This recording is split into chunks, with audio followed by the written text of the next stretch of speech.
নমস্কার সবাইকে, চলে যাচ্ছি আবার একটা রেসিপি নিয়ে নিরামিষ। এখানে ফুলকপি আলুটা কেটে নিয়ে আর এখানে নিয়ে নিয়েছি পনির। একটু নুন দিয়ে দেবো, একটু হলুদ গুঁড়ো দিয়ে এটা ম্যারিনেট করে নেব। এবার তেলে পনিরগুলো ভেজে নেব। পনিরগুলো ভাজা হয়ে গেছে, তুলে এবার ফুলকপিটা ভেজে নেব।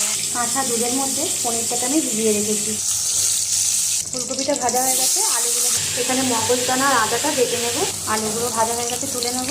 গোটা জিরে আর দারচিনি ফোড়ন দেবো। এবার দিয়ে দেবো টমেটো, দিয়ে দেবো নুন, হলুদ গুঁড়ো দিয়ে দিলাম, দিয়ে দেবো লঙ্কা গুঁড়ো, জিরে গুঁড়ো, রাখা আদা আর মগজদানা বাটা। এবার কষিয়ে নেব। একটুখানি জল দিয়ে দেবো। ভেজে রাখা আলু আর ফুলকপিটা দিয়ে দেবো। ভালো করে ফুলকপিটা কষানো হয়ে গেছে। এবার দুধ আর পনিরটা এর মধ্যে দিয়ে দেবো, দিয়ে আবার কষিয়ে নেব। একটুখানি কষে নেওয়ার পরে এখানে আমি জল দিয়ে দেবো। এবারে একটু হতে দেবো।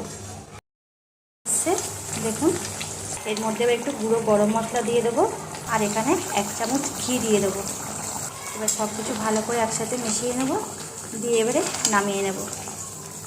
দেখুন, নামিয়ে নিয়েছি। এই রেসিপিটা খেতে কিন্তু খুবই অসাধারণ হয়। এটা চাইলে আপনারা লুচি পরোটার সাথেও খেতে পারেন, কিন্তু যেহেতু আমাদের এখন নিরামিষ চলছে, নবমী পর্যন্ত আমরা নিরামিষ খাবো, তার জন্য আজকে আমাদের এরমভাবে করেছি। ভিডিওটা ভালো লাগলে একটা লাইক কমেন্ট করবেন আর একটা শেয়ার করে দেবেন।